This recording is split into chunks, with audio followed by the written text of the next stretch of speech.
Hi there, welcome to 90% Knitting. This is episode 382, and I'm Lisa, also known as Fiber Nymph. And today is Monday, January 24th. And it's also my oldest child's birthday today. He's 36. Oh, I'm not sure how that's possible, but it is. Anyway, I am happy to be with you today on this very chilly and snowy day here in southwestern PA, where I'm coming to you from, up in the Laurel Mountains in our mountain house. And as you can see, I'm in the living room today in front of our nice roaring fire. I think I recorded here one other time in front of the fireplace that I can remember anyway, and I just remember that the wood must have been super wet or something because it was popping and making really loud snapping noises throughout the entire video, and I think that was a little unnerving for some people. So I can't promise you that it's not going to do that today, but the doors are shut. So hopefully that will help to cut down on the amount of fire popping noise that might startle you. But if you do hear that, at least you'll know what it is. Anyway, how are you? I hope you're having a good month. I can't believe January is really nearing its end already. This feels like it's been a very quick month, although I feel like we say that every January after you hit a new year. But it is what it is. So hopefully it's been a good month for you. I still feel like I'm easing into this new year, even though I've been back to work now for a few weeks and, you know, pretty much back to my regular schedule. It just still feels like I'm getting into the groove. I think because I'm trying to set myself a new groove. Lisa's new groove. Yeah, I'm trying to have a more realistic schedule for myself, a more realistic set of expectations for what I can get done in a 24-hour day. So that's been interesting. Anyway, I wanted to record today because, believe it or not, I've got a lot to share with you today. I feel like this hasn't been an overly productive month so far, or at least I was feeling that way as far as my makes were concerned.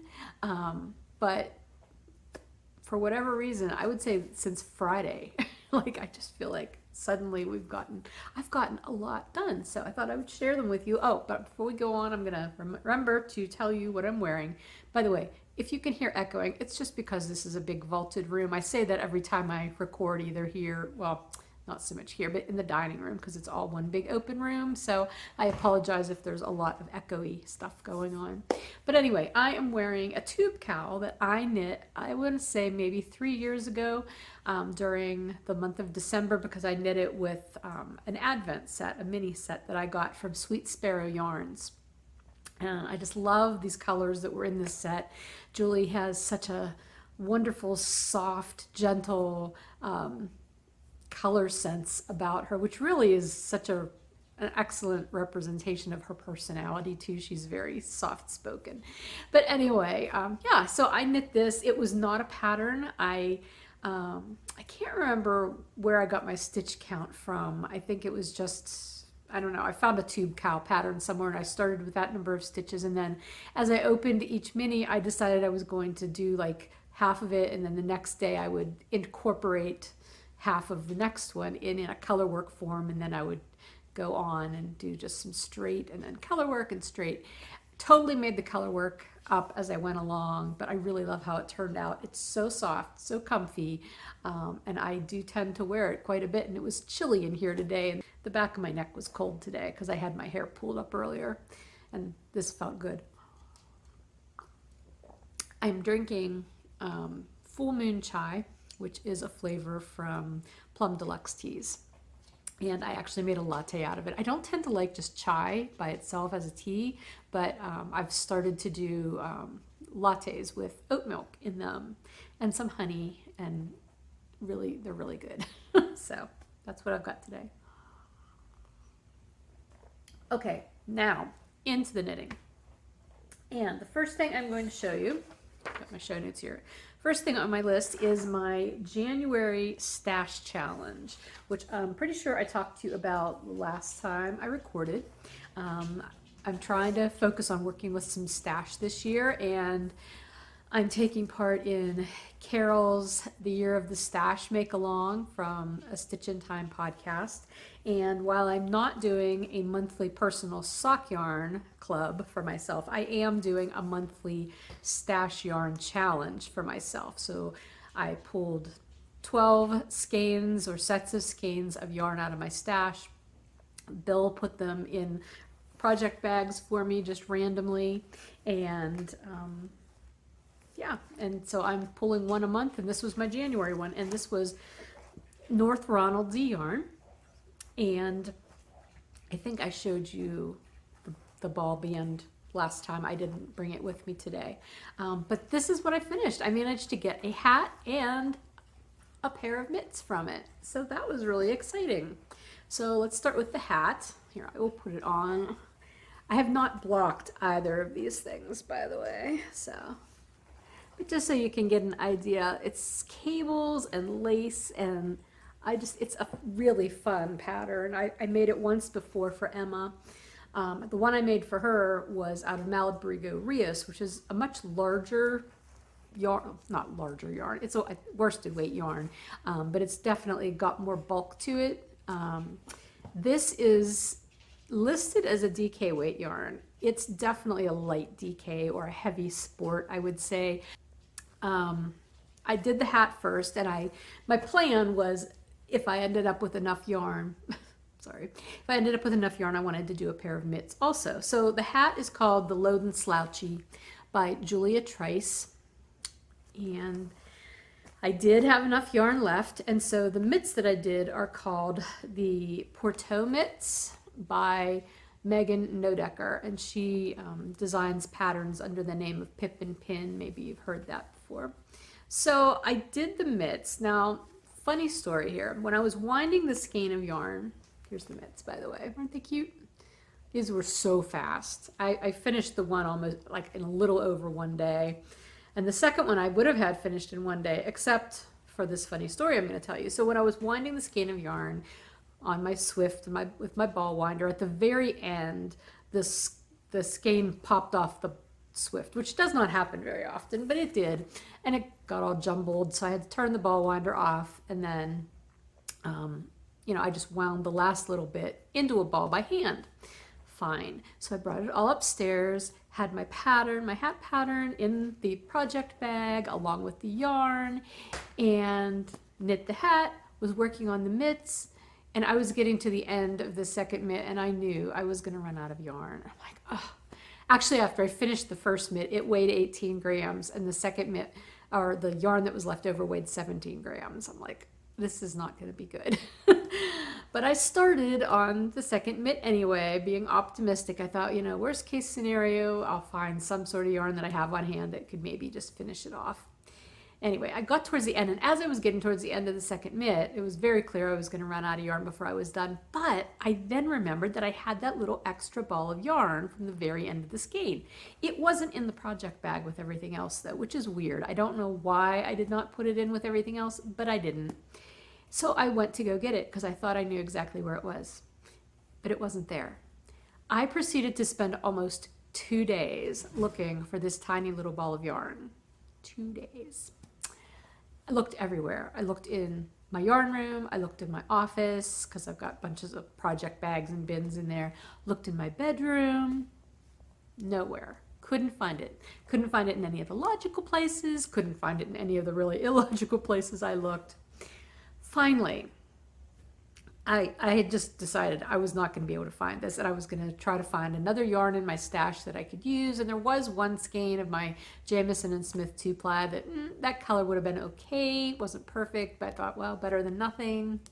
And I thought, what, I'm going to go look one more time. My daughter did me the service of using her pendulum. She's got a pendulum to help me try to locate my yarn. And it was saying that it was in her bedroom, which is where my office is also. But I had looked in there like multiple times. I'm like, okay, yeah, I don't think so.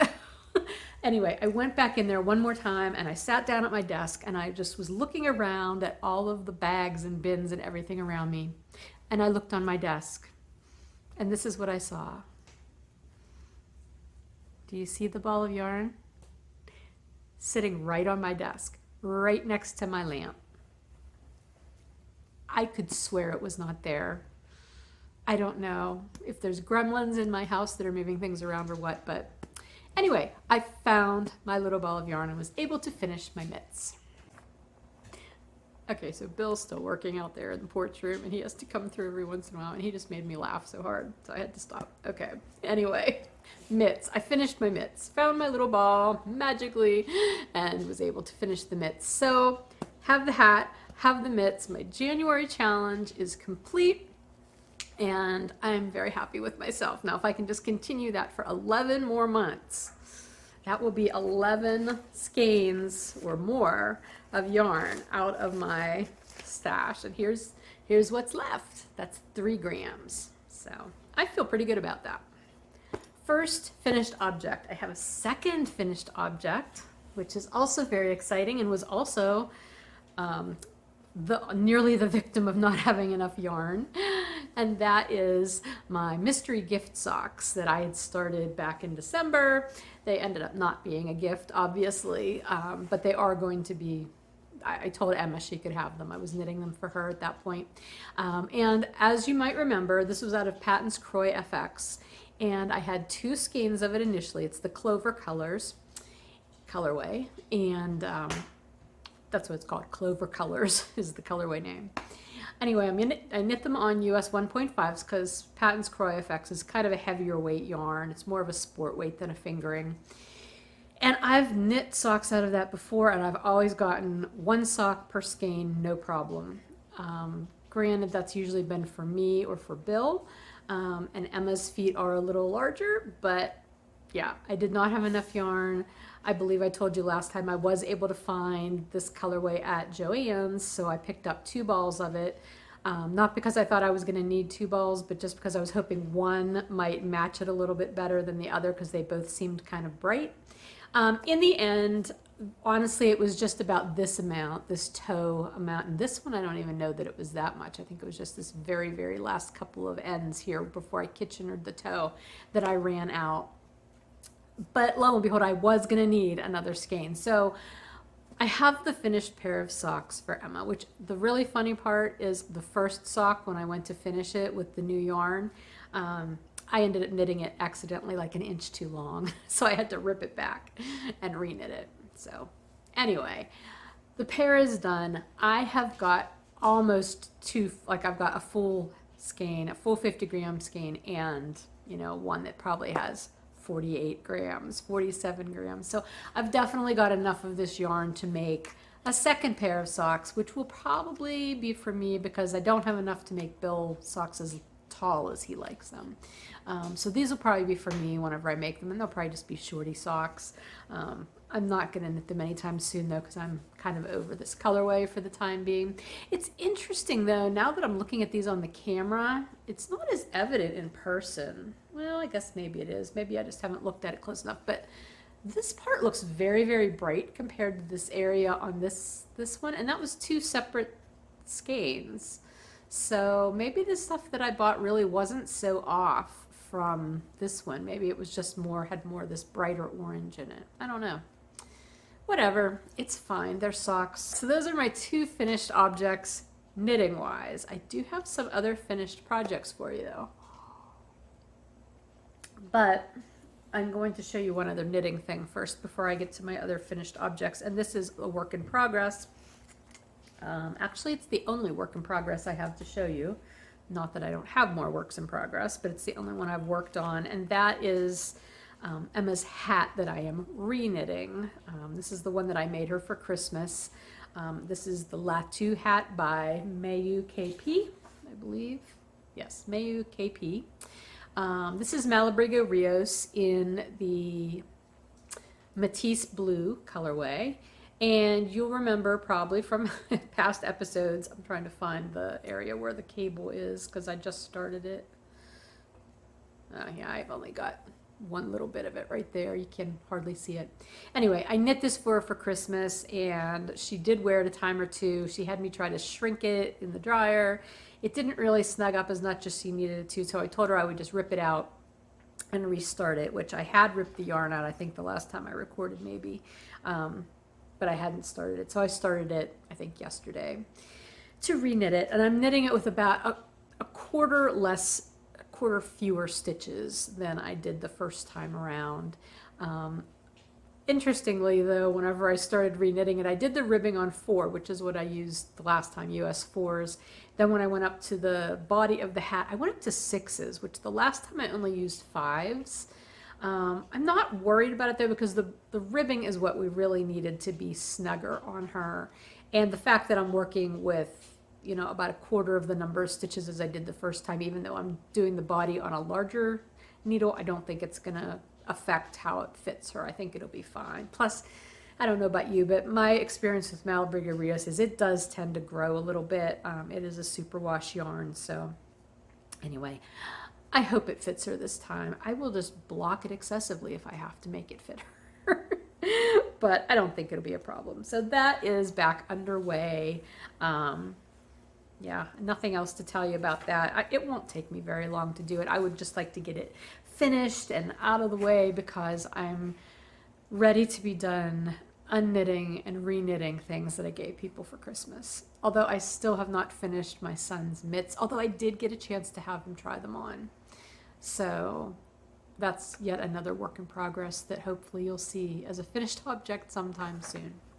Anyway, all right, so those are the finished objects and my whip. Now let's move on to spinning because that's where I have another finished object, and that is my Day 25 braid from my Fiber Nymph Dye Works Winter Magical Holiday Countdown collection from last year. I kept a braid of the mixed BFL and I spun it up, and it looks very washed out in here. The lighting in here, maybe if I put it on this side by the windows, no.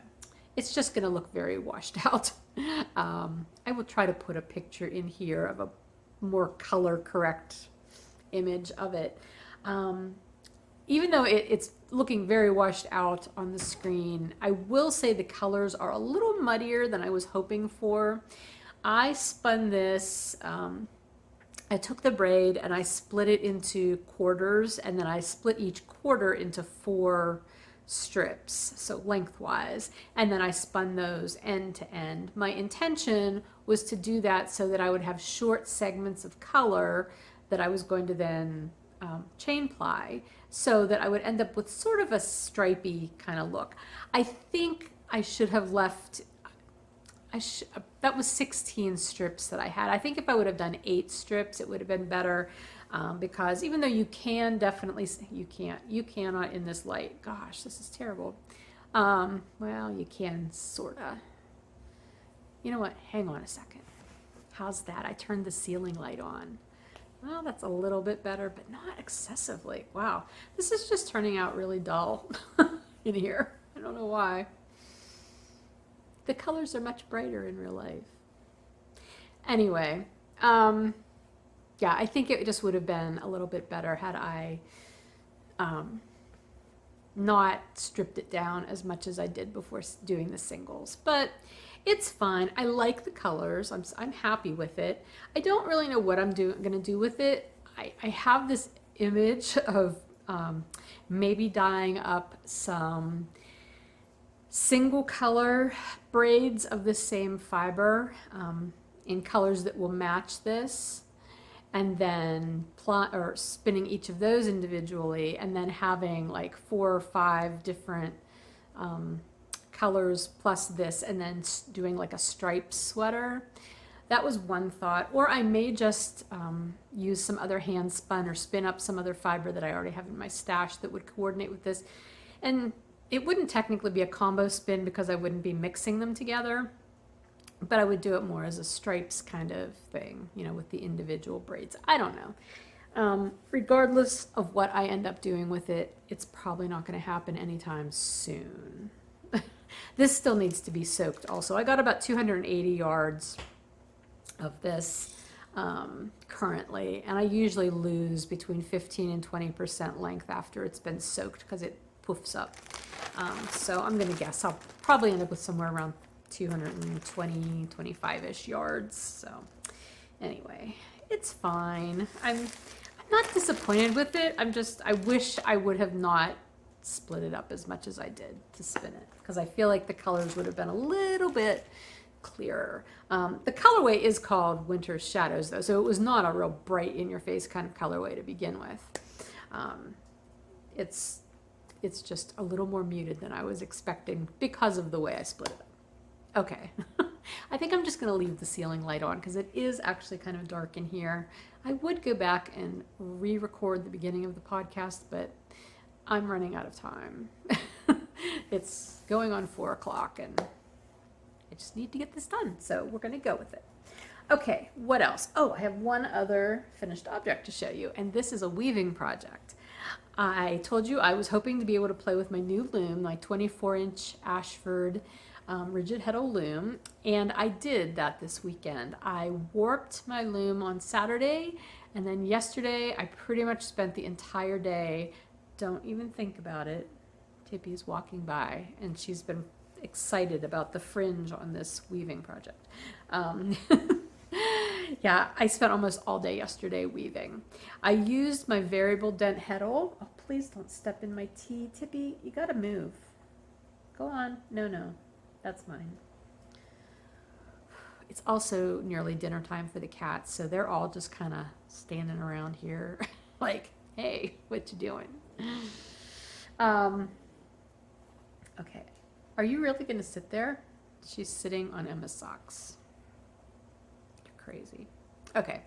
Anyway, so the variable dent heddle that I told you I got, I will try to put a picture of it in here. I don't know if I have a picture of just it or not. But basically what it is, if you're familiar with weaving, and I know I had a really bad time, excuse me, trying to explain, that was hair, not fur. Gosh. Maybe I should just start over. Anyway, last podcast I did that long rambling weaving segment. I'm so sorry. This will not be that. But the variable dent heddle, like the heddle is what has the reed thing in it, that you have the slots and then you have the holes, and that's what you put your warp threads through. And usually they're all the same size. Okay, in a heddle you've got like a 12 dent heddle or a 7.5 dent heddle. There's different numbers. Well, the variable dent heddle, actually the top and bottom are screwed together, they come apart, and all of the heddle pieces are individual little chunks. They're either about this wide or they're half size, about this wide, and they're different size dents for all of these little pieces. And it comes with, oh, I don't know how many pieces it comes with, a lot. You know what, hang on, I'll go grab it so you know what I'm talking about. Okay, this is a heddle. This is not the variable dent one. This is just a small one for my 10-inch loom. But this is what a heddle is, okay? So it's rigid, doesn't bend, and it's heddle. So now imagine this if it was much longer for the bigger one, and then if the top and the bottom parts came apart, okay? This plastic piece inside here is what the variable dent heddle has, all these different pieces. So it comes with ones that are as large, the holes and slots are as large as this. I don't know what this is. These are not labeled in a really easy to see way. This is a 2.5 dent. So that means there's 2.5 dents per inch, I believe is what that stands for. So this is the largest one, and then the tiniest one in here, I think is a 14 maybe, 14 dents per inch, I don't know. But so these are little half-size pieces, and then these are the full-size pieces. And so how this works is you've got your big long heddle that comes apart, and you basically can just slide these in whatever order you want, and you can mix and match. You could have a really skinny, tiny little dent heddle piece next to a really big one, and just keep building it however you want. You could do it so that it's mirrored. You could do it so that it's really irregular. That's the fun part of it. You can do whatever you want. So hopefully that was a better explanation about weaving stuff than I gave you last week. Anyway, so I did not get super carried away with the sizes that I I did not use this. I don't know why I'm holding it up now. I didn't get super carried away with the sizes I used on the variable knit heddle for this project. I just wanted to try it, and I was really kind of gun shy because of the last huge mess that I made on that other weaving endeavor. So I used a combination of 7.5 and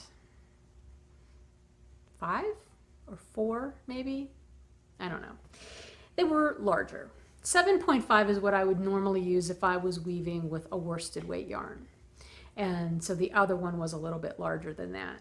So here's what I ended up with. And I did not do the full 24-inch width of the loom. I did about, I'm going to say 18 inches worth of it, because I actually had something in mind that I wanted to use this fabric for. I knew it wasn't going to turn out to be anything fabulous, but I did have at least a use in mind for it. So I only made it about this wide.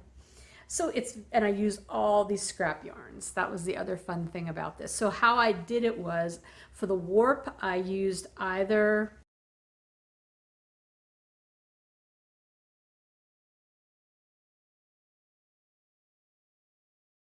as I was doing this, I was thinking, you know, this is either going to turn out really cool or it's going to turn into a giant mess. Just like the last time when I was threading all of those things to try to do that double heddle weaving, and like having multiple strands in the same slots and the same holes was just, well, it wasn't the same holes, but yeah, the same slots was just a nightmare. Luckily, it was not that case for this time because I was only working with one heddle, and I think it was that 2 heddle thing that was the real problem. Anyway, for me, not for people who know what they're doing. Anyway, so here it is. Again, it was just a lot of random yarn. My end fringe always ends up super long. I think I leave too much extra on the ends, but whatever.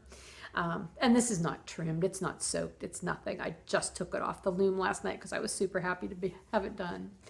So random yarns for the warp, and then basically random yarns for the weft as well. And the weft is what goes back and forth in your loom.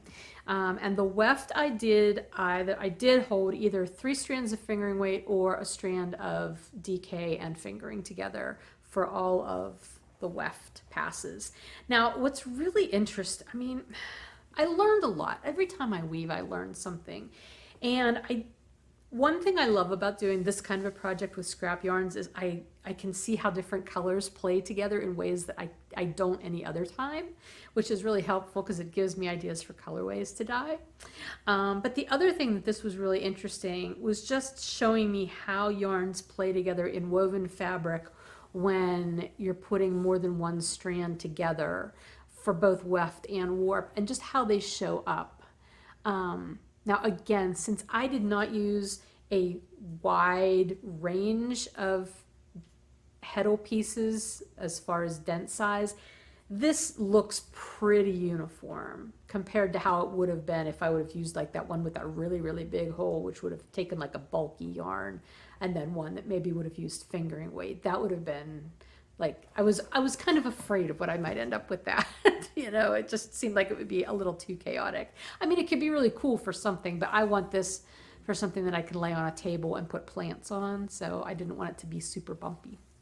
Anyway, yeah, there was no plan in mind for the colors. I just was grabbing colors that I thought would go together, and I was trying to vary them between dark and light, and I was alternating.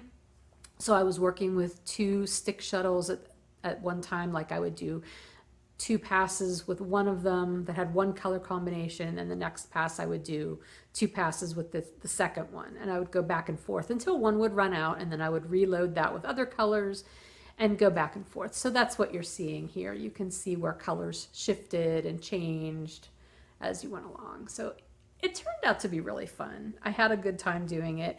I will say another thing that was really interesting, because my big loom is on a stand, and my little loom I just use leaning against the table. It was much more comfortable working sitting in a nice chair with a stand. My back and neck did not hurt the way it often does when I weave for long periods of time with my little loom at the table. Although by the end of the day, my neck was starting to get sore because I had been there all day. What was also kind of a learning curve issue was the fact that using the wider loom, I had to use the longer shuttle sticks. You're supposed to use a shuttle stick that is at least the width of your fabric that you're weaving or a little longer. So I had purchased a while ago extra shuttle sticks so that I had more than what came with the loom. In 24-inch length, which feels really long. I feel like I was waving around some big, I don't know, stick. I was. It felt too big for what I was doing, but I had also apparently had the foresight that I might not always want to weave the full width of my 24-inch loom. And so I had purchased a couple of shuttle sticks that were, I'm going to say maybe about 16 inches long.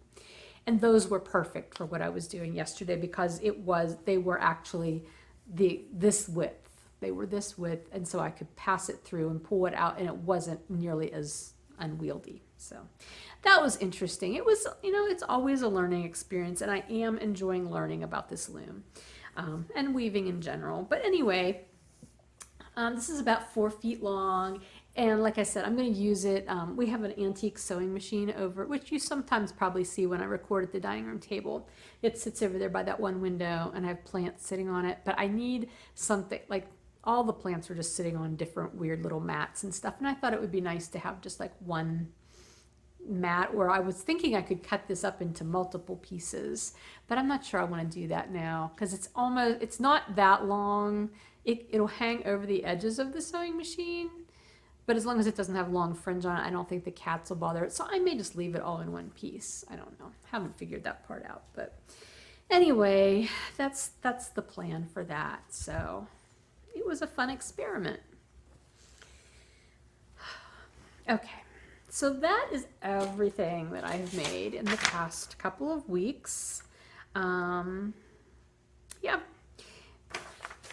I don't know what I'm going to focus my knitting attention on next other than finishing that hat.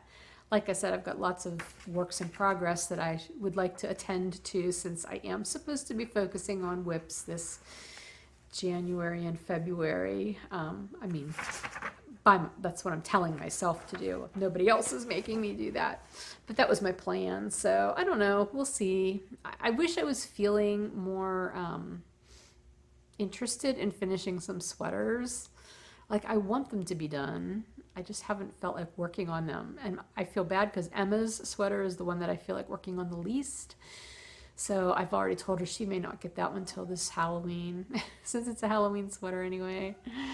I don't know, we'll see. But I've got lots of things to choose from, so I'll just keep plugging away. I am still leaving my spinning wheel out in the dining room, so I will be putting something new on the spinning wheel soon.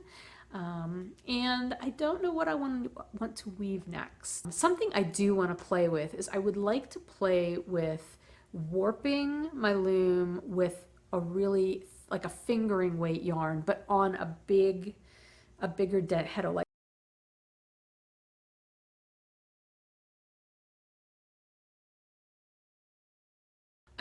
I want to play with warping with a lightweight yarn in a heddle that would be meant usually more for a heavier weight yarn, and I'm maybe not saying that right either, but then doing my weft with a heavier weight yarn. So then it would be a weft center, there's a word for this, a weft focused, a weft heavy, a weft, I don't know, there's a term for it, where the weft is what you're seeing more so than the warp. Versus whenever you warp and weft with the same weight of yarn, because then they're balanced, which is what I usually do. But yesterday was, I don't know what that would be considered because I had so much going on. So anyway, all right, weaving will happen. I just don't know what it's going to be yet. So that takes us into a long section of the podcast. And Like I said, right now, January and February, we've got a chatter thread going on in the Ravelry group for working your whips. So if you're working on whips and you want to share what you've been working on and finishing or making progress on, we'd love to hear about that. Head on over to the group, the Fiber Nymph Dye Works group on Ravelry, and you're welcome to chatter there about that. There has been quite a bit of chatter happening, so that's really fun. What the first official make along for the year though is coming up starting in March. It's actually the only official make along that I've got planned, and it's going to be the Make It Your Own Mal, which we've talked about. I do have the informational pages up now on Ravelry and in the Fiber Nymph Dye Works website. There's a link at the top on the top navigation bar on the website that says Mal. You can click there. That will take you to the blog post that has all of the same information that is on Ravelry, so you can access it from whichever place is better for you. You can leave comments on the blog post if you'd like to communicate that way, or you can use the Ravelry group and chatter there. I know that's not the same, but it's the best that I can offer right now as an alternative to Ravelry. So anyway, earlier today, I got the links back from my web guy. So the 2 forms that we'll need for the Make It Your Own Mal, the theme submission form and then your finished object submission form. I have both of those. So I will be putting up the theme submission form soon.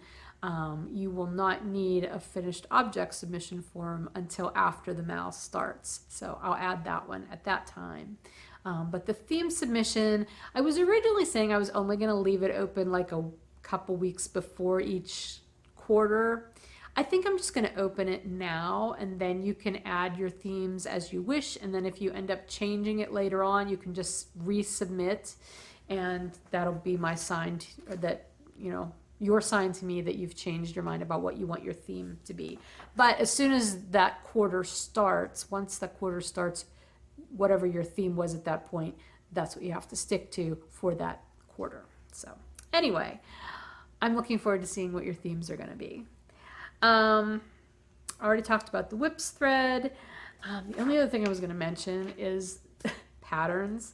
So when I'm talking about, okay, this is going back to Carol's year of the stash, and also my own thoughts about stash. But for her year of the stash make along, she's saying your stash can be not only yarn, but it can also be patterns you already own.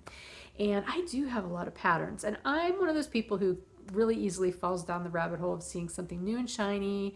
A new pattern comes out, it's like, ooh, I might want to make that. And so I buy the pattern, especially if people offer it on sale when they first release it. I'm often prone to doing that, which, I don't feel bad about that. I feel like indie designers deserve to make a living, and I'm happy to buy their patterns if they pique my interest. So anyway, but I do have a lot of patterns that I've purchased over the years and have not made. I used to, when I would buy a pattern, I don't know why I'm doing that. When I would buy a pattern like on Ravelry or whatever, I would often print it out right away, thinking, oh, I'm going to make this soon, then not making it soon, and then just having this pattern. Well, I knew I had the pattern for those mitts, those Porteau mitts. I knew I had that printed out because remember I mentioned this last time too, that I had a folder. Let me reach for it. I had this folder. Do you longtime viewers remember this? My 2018 pattern pool folder. I knew I had this somewhere and I hadn't seen it in quite a while. And so I went searching and I had 2 huge boxes. Here, let me reach. I'll show you. Oh my God, they weigh a ton. 2 huge boxes, all full of patterns. Not just that I printed out, but patterns that like I had gotten at the yarn shop that I used to work at. She sold patterns, and they were patterns that would come in like, pamphlets. Like, okay, so like this would be one, that comes in the little page protector. So this was a Plymouth Yarns pattern, the pamphlet kind. So I had a lot of those. Okay. So I pulled this whole stack of stuff down, these 2 boxes and this red folder, plus I had some other folders, all with patterns in them. Okay, I have to get these, I'll just hold them. Sorry, I was gonna try to move them, but I can't. I was looking for this and I pulled these down. They're on the top of the bookcase on my desk. And I sat out here for a couple of hours one day last week and just went through all these patterns. And there were so many that I printed out and I totally forgot that I had. I have some printed out more than once. I have some printed out that it didn't so much forget that I had them, but it's like I forgot that I wanted to make them and I already had them printed. I don't know. It was crazy. Then there were all these other ones that I had purchased, like pamphlets or things like that. Some that I picked up at shows that people were selling. And it's like, oh, I totally forgot that I had that. I want to make that. So I've got all these patterns. Now, I will say in these two giant boxes, this is an excellent workout to lift these like that. And they are full, hun. I mean, like, they are full. Did I just call you hun? I did. Oh my gosh. Okay. Anyway, here, I have to sit these down in some way. But like, yeah, so they're all here. I need to figure out what to do with ones. There's ones in here that I know I'm never, ever, ever going to use. Or there's ones that I've already made and I know I'll never make again. Do you remember when Knit Spot used to only sell her patterns? Like you had to mail order them and she would send you printed out copies? Yeah, I have a bunch of those. Anyway, so I've got so many patterns that I don't know what I'm ever going to do with. I may end up giving some away at some point. Not ones that I purchased on Ravelry and then printed out because I don't feel like that's kosher. But ones that I purchased that are already pamphlets that I purchased like from a yarn shop or something and I've never made. And obviously I'm not going to like make copies of them and then give them away. That would also not be kosher. But, you know, I don't know. I just feel like I should de-stash them because I don't want to throw them away, but I also don't want to just hang on to them forever if I'm never ever going to use them. So, okay, I'm going to set these boxes over here. Oh gosh, so many cool patterns though. So anyway, what I ended up doing as I was going through those boxes and the folders is I took all the patterns out of this file folder and I purged through those, and then I went through the boxes and purged through those, and I made piles. And so I have refilled this red folder with a whole bunch of patterns that I think I might like to draw from this year. I may end up going through it maybe once a quarter just to see if I'm still interested in them, and maybe switch them out for some others, because there's still other ones in these boxes that I like. I was apparently on a giant Colorwork sweater kick at the point that I put that red folder together originally. And there's sort of like no way I'm knitting a lot of Colorwork sweaters this year. I know that enough about myself. I feel like I'm more in a cables and just striping or color combining without doing like really in-depth color work. Like this kind of color work that's just sort of on the spur of the moment kind of thing. That's fun. But I don't know. Part of it is with sweaters though. I'm also not sure I want to do a lot of steeking right now, and I like cardigans, so color work for a cardigan usually means steeking. I'm unhappy with a couple of my sweaters that I have steeked. The steeks just feel very bulky right here on the front of my chest, and I don't like that, so I need to refine my steeking ability, I think. Anyway, all that to say, I went through a whole ton of patterns. And I have a lot that I would like to make, and I have a lot more that I need to figure out what to do with. Oh my gosh. Are you guys like that? Do you also like keep patterns like forever and ever? What are some of your oldest patterns that you bought that you like will probably never make, but you still have? I would love to know. Okay, let's move on. We're going to jump into shop news. State of the studio. Thank you so much for everybody who shopped at my last shop update. I really appreciated that. Great reception to some of the new colorways that were in the shop. I am going to be doing another shop update this coming Saturday, so that's January 29th, 10 a.m. Saturdays are really good days for me to do shop updates. For me personally, it works really well. So I think I'm going to be aiming for Saturday updates for a little while. So I am planning to do one this coming Saturday. I'm also planning to do a second one the following Saturday, which will be February 5th. Now, what I'm going to dye for those updates, I kind of know, but I do not know what things are going to go in which update. It all depends on what I end up having time to do. My primary focus for this coming Saturday is going to be some restocks of Winter Palette Pie, and to add more Be Your Own Valentine. Those two will definitely be in this Saturday's shop update. I hope to also get possibly more Sweetie Pie in the shop update for this Saturday, and some more of the Sweetness Shorty Sock sets. I sort of want to focus on Valentine's-y stuff just because that's coming up, and I feel like this Saturday is kind of the last day that I want to put any Valentine's stuff up in the shop update. So those two, Winter Palette Pie and Be Your Own Valentine, those will definitely be in Saturday. Hopefully those other two things will be too. And then if I can add anything else, I will. But beyond that, the following Saturday, what did I have? I have some Twist, the non-superwash worsted weight that I do, the dark and the light yarn. I have some of that ready to get dyed up, so that'll be in the shop soon. I have some serendipitous sweater sets I want to do up, and I'm going to start doing some serendipitous spinning sets that would give you hopefully enough fiber to be able to spin a sweater's quantity. Spin a sweater's quantity. So I'm thinking about that. So you can be watching the shop over the next couple of updates, and we'll see what I have time to put up and what I don't. That's not an exhaustive list of what might be in the shop updates. It's just what I know is at the top of my brain right now.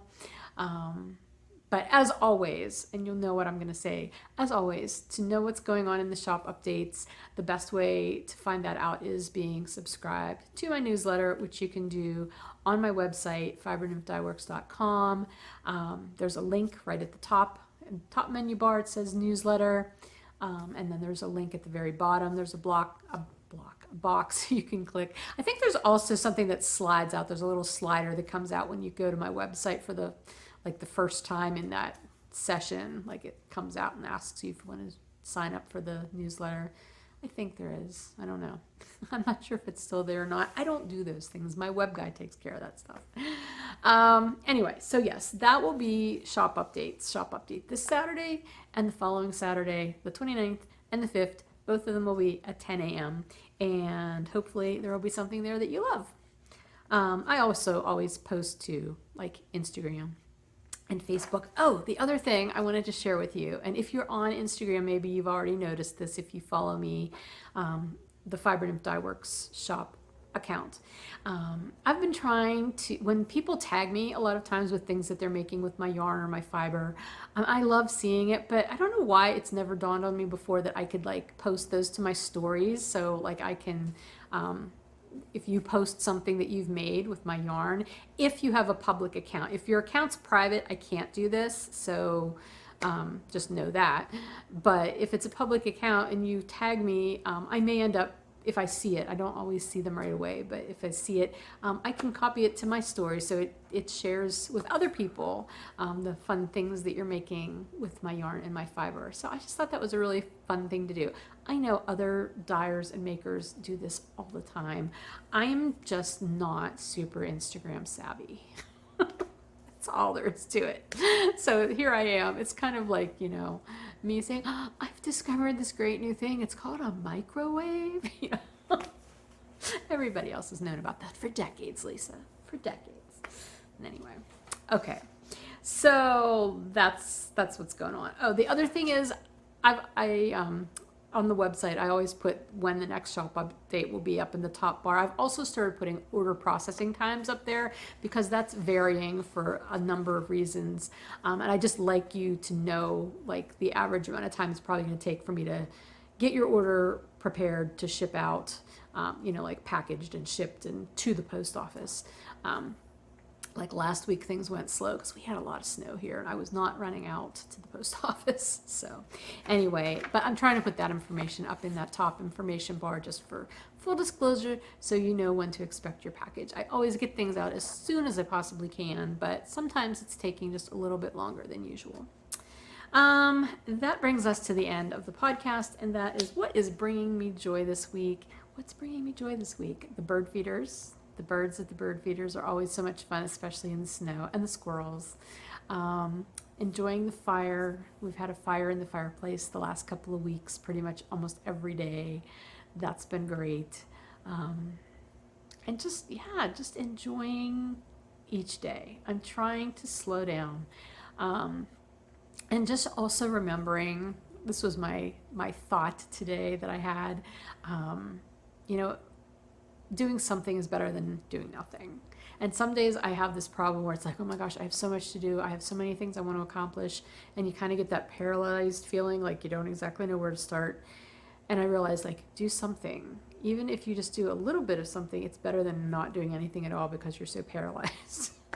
So that's my word of wisdom for you today. Like, if you don't have time to do the whole thing, like, do this little bite-sized piece of it. It's okay. And that goes for like cleaning your house or doing a crafting project or anything, or, you know, even communicating with another person. Maybe you don't have time for a 45-minute phone conversation, but you might have time to like text with somebody for a few minutes, and that might be okay.